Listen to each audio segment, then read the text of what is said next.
Bonjour à tous, on se retrouve aujourd'hui pour une nouvelle vidéo. Ce sera pour un point lecture. Vous l'avez vu la semaine dernière, je suis dans un autre contexte puisque je suis en vacances. Ça m'a permis de beaucoup lire et du coup j'avais prévu aussi de vous tourner des lectures. Donc voilà, je vous ai tourné le point lecture la semaine dernière, surtout sur des lectures que j'avais faites avant ou le jour de mon arrivée. Et là je vais vous présenter que des lectures que j'ai faites pendant mes vacances dans le sud. Donc tout d'abord j'ai lu Police d'Hugo Boris chez Pocket. Celui-ci m'avait été conseillé par Olivier Norek il y a pas mal de temps parce que je l'avais acheté en 2017. C'est un roman où on va retrouver 4 flics dans une voiture. On va les suivre dans un transfert qu'ils vont faire d'un centre de détention jusqu'à l'aéroport puisque un jeune kurde, je crois, réfugié tadjik, va être emmené donc de ce centre de rétention à Roissy-Charles de Gaulle pour être renvoyé dans son pays. Et on va suivre du coup les flics qui vont l'accompagner. Donc je vous dis 4 mais je crois qu'ils sont 3. Il y a une femme et 2 hommes. Ouais, c'est ça. En fait, il y a une femme, 2 hommes, et les 2 hommes ont 2 comportements très différents. La jeune femme va vivre aussi une expérience très particulière ce jour-là, très personnelle, très intime et pas anodine du tout. Et voilà, on va suivre aussi leur quotidien de flic, l'impact que ça a dans leur vie. Et j'ai bien aimé. Alors après, je pense que j'avais mis tellement la barre haute que je me suis dit, ok, tout ça pour ça. Mais je l'ai dévoré, je l'ai lu en une après-midi. J'ai beaucoup aimé les personnages. Euh, j'ai compris pas mal de choses. Je... On est ici dans un huis clos puisque même si on sort, puisqu'il y a des pauses, etc., quasiment 80% du roman se situe donc avec ces 4 flics, ces 3 flics et ce réfugié dans la voiture. Et c'est très oppressant. On, on a envie de les aider aussi. En plus, ce qui m'a plu, c'est que ça se passe en région parisienne et notamment sur les axes autoroutiers que je prends très régulièrement, que ce soit pour le travail ou où j'habitais avant. Donc j'arrivais très bien à me représenter les lieux, à imaginer en fait leur parcours. Ça fait très réaliste. On sent que l'auteur, je sais pas s'il est flic, je ne pense pas, mais en tout cas qu'il a discuté avec beaucoup de flics, qu'il a compris leur vie, leurs difficultés. Enfin voilà, on sent vraiment que ce roman fait très réaliste malgré une fin, je pense, qui est romancée. Je ne sais pas si ça aurait été possible dans la vraie vie. J'espère, mais je suis pas sûre.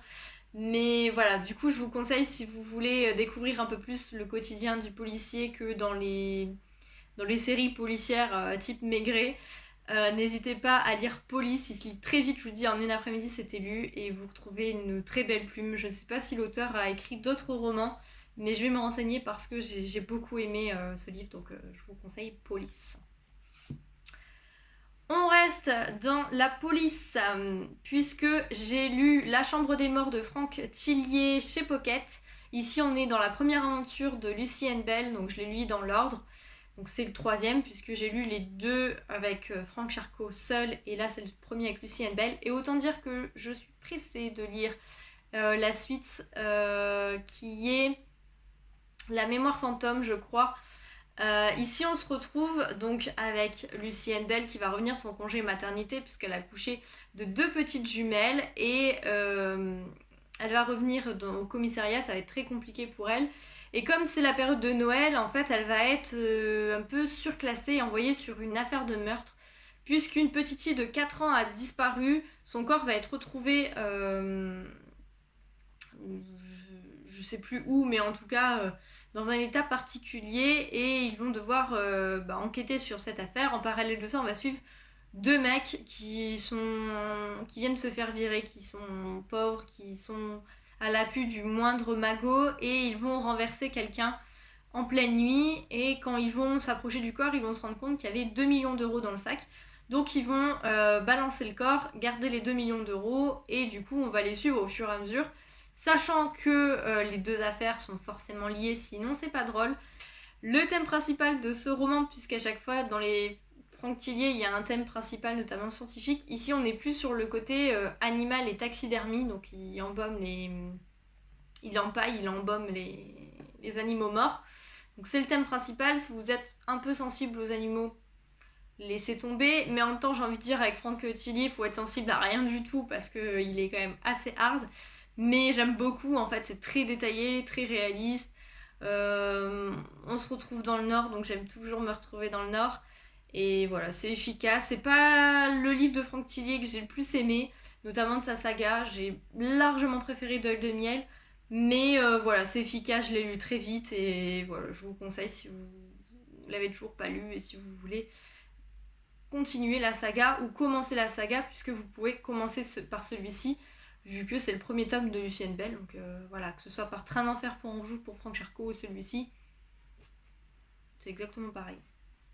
Ensuite, j'ai lu le deuxième tome d'Agatha Raisin, donc Agatha Raisin, enquête, remède de cheval de MC Beaton chez Albin Michel. Je l'ai lu avec un peu de difficulté. La première partie, j'ai eu du mal, je me suis un peu ennuyée. On retrouve Agatha qui est installée avec ses 2 chats, etc. Et un vétérinaire va s'installer, donc elle va aller le voir. Hein. Agatha Raisin, elle est partout. Il faut qu'elle sache tout, elle voit tout. Donc elle va aller voir ce vétérinaire et manque de bol, en fait, il va l'inviter pour dîner et la nuit même, en fait, il va mourir. Donc elle va partir à l'enquête et essayer de résoudre cette enquête, d'autant plus que une vieille femme du club des... je sais plus comment elle s'appelle, des bonnes femmes là, de Kaiserly, va mourir aussi, étrangement, puisque cette femme avait appelé Agatha en lui disant qu'elle avait des infos sur Paul Bladen, donc le vétérinaire qui est mort, et comme par hasard, au moment où elle part pour avoir ses révélations, la femme est morte. Donc voilà, elle va partir à l'enquête avec son voisin Lacé. Je sais plus comment il s'appelle son voisin. Qu'on avait dans le premier tome. Le flic je crois que c'est un flic à la retraite, James Lacé.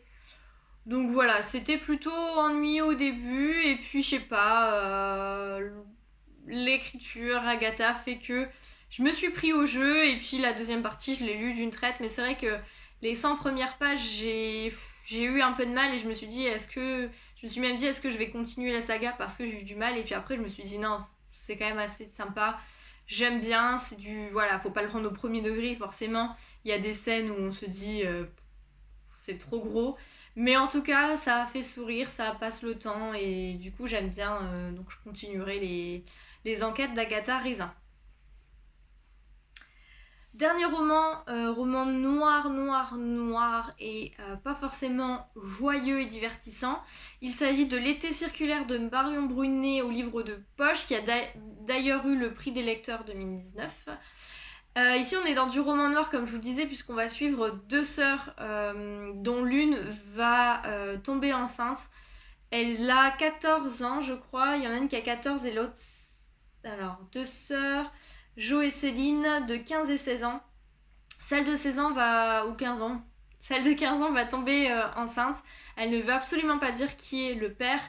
Et ce qui est d'autant plus compliqué, c'est qu'elle est dans une famille où les filles subissent des violences par le père. Donc forcément, le fait de savoir sa fille enceinte, ça va pas du tout le calmer. Et on va suivre du coup Jo et Céline pendant cet été où il faut cacher la honte, puisque c'est une autre fille de 15 ans qui est enceinte et en plus elle veut pas dire qui. Et va y avoir d'autres intrigues autour. C'est du roman, je dirais aussi rural, puisque ça se passe dans une petite ville, voire... Enfin, ça n'a pas l'air d'être une grosse ville. On est dans le sud, donc c'est pour ça que je l'avais gardé pour cet été, puisque voilà, je suis dans le sud, donc je me suis dit je serais vraiment dans l'ambiance. J'ai bien aimé, j'ai passé un beau moment. Alors je sais pas si on peut dire un bon moment, parce que vu l'histoire, c'est loin d'être fun, mais ça se lit très très vite.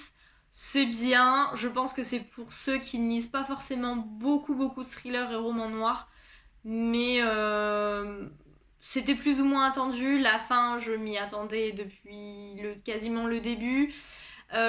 Par contre, un des point fort, c'est que c'est très très réaliste. En fait, si on me l'avait raconté, j'aurais eu du mal à savoir si c'était une histoire vraie ou un roman, puisque j'ai trouvé qu'il y avait beaucoup de choses qui étaient très très réalistes. Notamment vu de mon métier, j'en vois des vertes et des pas mûres comme on dit, et des fois des choses pareilles que ce que vivent Joe et Céline, voire des fois même pire. Donc voilà, pour ça on peut pas lui retirer à Marion Brunet, elle a écrit quelque chose de très très réaliste, de très très fort. Par contre, voilà, pour moi c'est un roman qui sera vite oublié, je pense, qui sera parmi la masse de livres que je lis tous les ans. C'est pas un livre qui va ressortir de mes lectures en 2019, mais j'ai passé un bon moment et je vous le conseille si vous voulez aussi passer un bon moment et si vous aimez tout ce qui est roman noir, etc. Allez-y parce que je pense que vous allez aimer. Hier soir, j'ai fini le journal d'un amour perdu d'Éric Emmanuel Schmitt, donc chez Albert Michel. Vous savez, si vous me suivez depuis un moment, que Éric Emmanuel Schmitt est un de mes auteurs préférés et j'attendais la publication de ce roman avec impatience puisque il est centré sur le décès de la maman d'Éric Emmanuel Schmitt. Éric Emmanuel Schmitt était très très très très lié à sa mère et celle-ci est décédée il y a 2 ans et demi maintenant. Et suite à ça, en fait, il a eu beaucoup beaucoup de mal à s'en remettre. Et il va nous raconter donc dans ce journal le moment où il l'a appris, ce qui s'est passé, et puis quasiment jusque cette année. Donc les 2 années qui se sont écoulées après la mort de sa mère. C'est très fort, c'est très poétique, c'est du Éric Emmanuel Schmitt, mais j'ai trouvé que celui-ci était particulier parce qu'on sent vraiment le côté intime le côté intime qu'a mis l'auteur dans ce roman. Alors il est toujours très investi dans ses histoires. Enfin voilà, j'ai jamais senti qu'il avait écrit ça pour dire d'écrire comme certains peuvent le faire. Voilà, on sent qu'il va toujours jusqu'au bout des choses. Mais là, on sent qu'il y a quelque chose de très particulier. C'est très beau. On a les larmes aux yeux à certains moments. Et voilà, je vous le conseille si vous aimez Éric Emmanuel Schmitt. Si vous voulez le découvrir aussi, je pense que ça peut être un très très bon roman pour découvrir l'auteur. C'est un roman très court, hein. Il fait 200 pages, même pas, 180 je crois. Mais voilà, pour découvrir l'auteur, ça peut être bien. Si vous voulez un roman sur la relation mère-fils très très forte, n'hésitez pas à le lire aussi. Je pense que si vous avez une relation très particulière avec votre mère ou avec votre fils, ça peut être très bouleversant et très intéressant à lire. Donc voilà, c'était pour finir également ce point lecture sur une très bonne lecture qui est Journal d'un amour perdu d'Éric Emmanuel Schmitt, que je vous recommande à 1000% comme souvent pour les romans de cet auteur. Donc voilà, c'est tout pour ce point lecture. J'espère que vous aurez au moins retenu une ou deux des lectures que je vous ai présentées. N'hésitez pas à me dire ce que vous en avez pensé, à commenter, et on se retrouve la semaine prochaine pour une nouvelle vidéo. Ciao!